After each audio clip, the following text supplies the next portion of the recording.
这个是王丹的诗，把它做成一个灯啊，因为这个太亮了，王丹的诗在上面，所以它投射出来，可以把那个字打在外面，打在外面。这个是用试管调配各式各样的颜色，做出音高。所以当你按照他们的指示，从里面把试管挑到你自己的试管排好音阶之后，可以用敲的，颜色不一样，声音也不一样。所以它是一首包含了视觉跟声音的诗，这个动手做的实验了。所以这个展场看起来其实就很有趣，就非常精致。这个当时拿徐志摩的诗来恶搞啊，叫做湿了怎么办？轻轻的我走了，正如你悄悄来。不过他们提供了好多选项，所以每个人的组合都会在上面。这个当然也是比较简单啊，但是做出来可以让人去参与，那其实就是一种互动啊。这个当然就是装置诗的观念，这是静态的啦，不像在校园里面到处打游击。好，那我们接下来看一下，懂得诗的人呢，他可以怎么样应用在生活当中其他的面向。可是讲真的，你会觉得诗人就是诗人，但是我觉得我现在也鼓励大家，诗人只是我们其中一个身份而已，诗人只是我们一个面向，因为诗人不是职业。我知道很多人会问，老师学诗真的有用吗？我很难跟你讲，这个世界上有一个诗人，有一个职业叫诗人，你只要是，你就不会饿死。台湾讲真的没有这种环境。我想想，英国每年会颁一个桂冠诗人奖，他真的是把桂冠戴在诗人头上，你就是我们国家的文化财产。那国家当然就是养你一辈子，而且你到哪里，人家会把你奉若上宾。那台湾可惜没有这样的环境，可是每个人都觉得，如果不能对应一个明确的职业，像各位现在念了一个系，它就可以对应一个明确的职业，那诗到底要做什么？确实很多人会问这个问题，所以下个礼拜呢，我们请来2个可以帮大家回答这个问题的人，一个是逗点文创结社的陈夏明主编，一位是荒野摩尔的银色快手店长。这2位因为都是我的好朋友，他们在这方面呢做得比我强大太多了。我只能在学校告诉大家如何写诗，如何变成诗人。那我能提供给大家的职业想象，也就是老师而已。但是这2位从爱诗可以把诗做到什么程度，可以让自己可以活下去，不会饿死。它是一个行业，重点是它变成一个很迷人的行业。办一家出版社，出版自己喜欢的诗，还有出版你的朋友的诗。陈夏明办出版社的前提是因为他以前在念东华大学创作所，这是全台湾唯一一间以颁发创作学位为根据的学校。大家都知道写论文，只有东华创作所是你写出一本小说来，我就授予你硕士学位；你写出一本诗集来，我就授予你硕士学位。他在那念的时候，周遭当然这些人都不用讲，都是以创作为职责的文青的年轻人。可是讲真的，出版市场都被这些人把持。我们凭什么去出版？夏明那时候觉得我写作品写不过他们，可是他就发了一个愿，我要做一件事情，开出版社，帮我这些朋友们的诗集跟小说面世，我让他们给大家看到，而且呢，要把这些东西卖得出去。他去找到自己的定位。你说这是经纪人吗？这也不是经纪人，因为其实诗人也不需要什么经纪人，但是把诗透过包装变成一个潮物，大家愿意买，而且买诗集变成一种很时尚的行为，这就是他在这个世界跟社会的贡献，而且还真的诗集都卖得不错。所以他的本质是商人。他说我开出版社不是做慈善事业，所以要是亏钱我会活不下去，所以我要做是要让我自己活下去。银色快手更不用讲，他以前有很多不切实际的幻想。他也开过，在师大夜市里面开过夜店式的书店，你有想过这种概念吗？在师大夜市24小时，然后他要把书店开成夜店，因为那一次装潢、人事开销都花下去了，他的前半辈子就全部都砸掉，一切归零，就是失败。所以他现在重新回到桃园，在一间就靠近桃园夜市的市井当中开书店，这次就回归现实太多了。但是他还有他很多梦想。这些诗人的本质怎么样渗进行业里面？好，我们来看在台湾产值最大的一个行业，就是广告业。把概念换算成产值最大的就是广告业，这是真的，因为它的收益很明确。等一下我们会看到台湾广告业的一个非常非常关键的年代，就是80年代迈向90年代的时候。各位现在看广告，但看广告是一种享受，因为广告的创意太多了。广告甚至有时候会比原本正在看那个节目好看，是真的。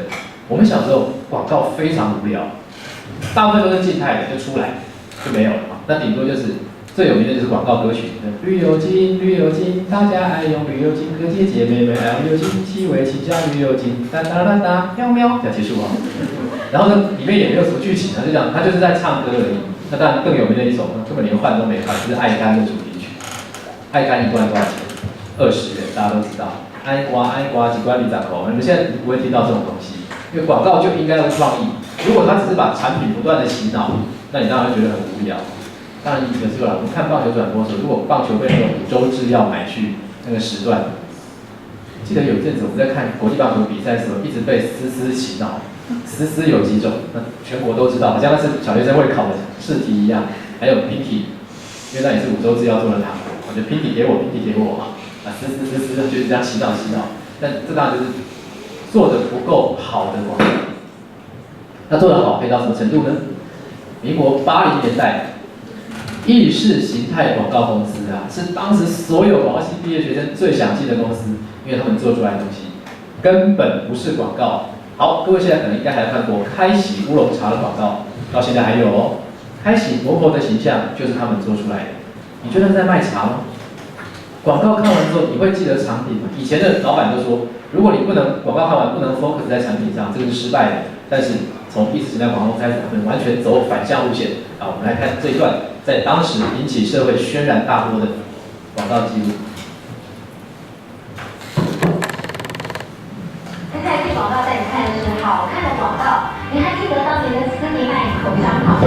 当年的广告不仅挑战了威权体制，同时更引爆了广告界意识形态的新潮流。也许你对于这个口香糖广告还有那么一点的残留印象。不过接下来的这个回味专题，我们就带你重温当年这个广告所引起的震撼。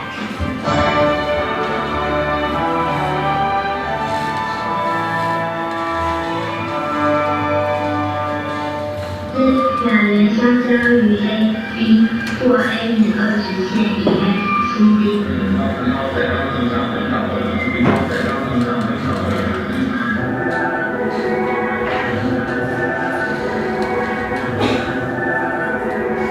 迎接台湾进入1980年代的是一场广告界的意识形态革命，强烈的影像风格、另类的诉求手法，一举颠覆了传统广告的叫卖模式。它有很多的这种手法都是非常的创新啊。那它更成功的是，它掌握到那时候的一些年轻人的心理的感觉，心里想表达的东西，他把那掌握的真的是天衣无缝。这位是何笃林。我有话要讲，考上队长吗？哎，你怎么这么想？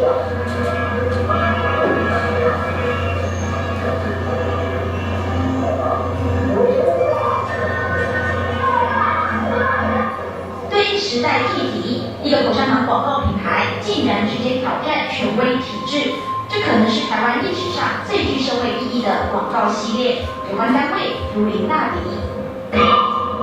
情及喜，3年级学生，因幸福大，严重损害效益，勒令对决。其实对我来讲，我们是非常困扰，我们是非常紧张的，因为常常就是说广告有它的计划嘛，他马上要上广告了，可是我们的东西还卡在新闻局，没有办法拿到执照。现在这广告带你看的是好看的广告，你还记得当年的斯尼麦口香糖吗？当年的广告不仅挑战了威权体制，同时更引爆了广告界意识形态的新潮。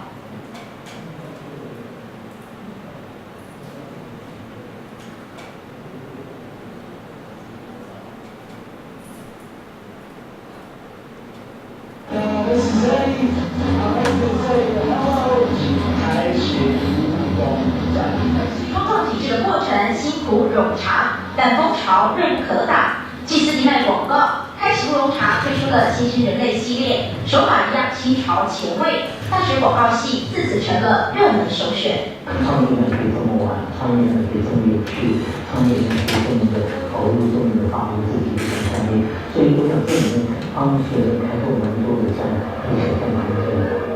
创意起于流水，当意识形态的颠覆手法成为一种意识形态，可以期望的是，这股颠覆力量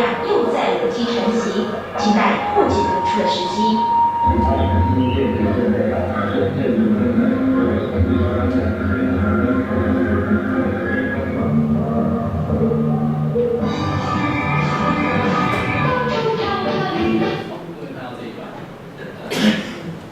在各位出生前的那个差不多那个时间点，他根本就他在卖口香糖，私底卖口香糖，可是从头到尾他没有出现口香糖，所以这个广告公司当时提出去的时候，连业主都觉得这行吗？这怎么可能会卖得动？结果很令人惊讶，大卖，而且形成话题。那当然不用讲，口香糖的销售量就带上来了。他从头到尾诉求的不是产品本身，而是什么样的人会吃这样的产品？就是说你有使用这个产品之后，你会有这样子的格调，这样根本不谈口香糖或者口香糖多好吃，而是我抓住你只要有这样的想法的人，就适合吃或者适合使用这样的产品。那当然诉求对象就是年轻人。刚刚我们看到抓头发那一位，我讲何笃林，现在已经旁边会没有什么人知道了。那如果你还会看《命运好好玩》这个节目的话，就是那个主持人跟郭敬淳两个嘛，那中间那个大叔就是当时的青春偶像何笃林，唱歌跟跳舞，那当然抓头发抓那样，现在我们头发看起来鸟窝头也早就已经过退流行了。为什么广告会红？因为他几乎只要推出一个新的广告，马上引起话题。那包括我刚刚许瑞英，现在已经是我们台湾这个创意界的头了。对，送到新闻局，新闻局会紧张，所以你们到底在讲？刚才一堆鸭子坐在底下。填鸭式教育，后来还挂上烤炉，难道你在讽刺政府在教育做得不好吗？解严，1987年刚刚解严，但是我们的意识形态还没有解严，都还是很紧张，所以刚讲查经济学生李明，损害教育，现在我们中间李明也不能出现啊，学校公布任何的奖惩，因个人保护法、个人资料保护法，中间的名字还要拿掉，但是以前就是大拉拉，各位曾经被以前犯过校规，然后被贴在公布栏上面吗？就是那个写法，就是那个样子，威权去压迫个人的情况非常非常明确。更不用讲，刚刚最有名的一句话就是，当他一出来，整个社会都在问，搞什么鬼啊？看不懂，什么叫做猫在钢琴上昏倒了？还好大家现在都学过诗，你现在就很能理解。可当时一出来的时候，老一辈人根本就不觉得说这种东西凭什么变成广告，还有它意义在哪里？但它一路下去它是猫在钢琴上昏倒了。一直传到后来就成新建筑正在倒塌中，新建筑正在倒塌中。上过诗的人要能抓到它的脉络。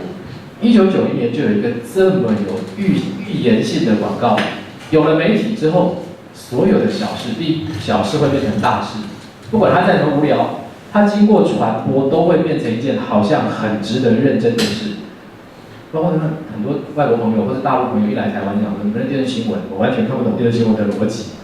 前一刻可能还很认真在报，哇，美国波士顿炸弹案如何，下一刻就有一只小猫被困在树上，因为下不来，所以我们发动消防队把它救了3个小时才救下来。我就讲，什么东东？这中间到底发生什么事？只有我们台湾连想都不用想，因为我们是用意识流的状态来面对这一切。难道各位不要觉得这样不应该吗？没有啊，因为它叫做闪现，一个一个插进去。你不要以为台湾媒体不负责任，他们是做过机确调查。我早上也才刚提过这个话题。如果你分成单元，比如讲这15分钟都做国际新闻，下面15分钟都做食品安全，收视率马上掉下来，因为台湾人的专注力无法超过3分钟。所以他当然有我今天做一个专题，我要先了解前因后果，探讨，然后未来预测，转台了。所以我们要的就是小猫跟食品安全，跟明星的绯闻被夹杂在一起，这样子哇丰富大概就是这个样子。所以你不用花大脑，所以你只要用2分钟去看一样东西就可以了。意识形态，所以你看传播才是重点。再怎么小事，被媒体播出来，它就变成一件大事。你只不过就是把你的生活趣事放上 YouTube， 结果那个记者今天因为新闻空档不知道抓什么，就把你 YouTube 放上去。所以我们现在讲台湾媒体基本上就是没空的时候就行车记录器放一放嘛，上面一大堆，然后家里的奇闻异事放一放。那些都是旧闻，那不是新闻，但是我们就觉得慎重其事，用新闻来播出，上面还会打独家，因为只有他们这么厚颜无耻敢播这一段，来讲独家的厚颜无耻。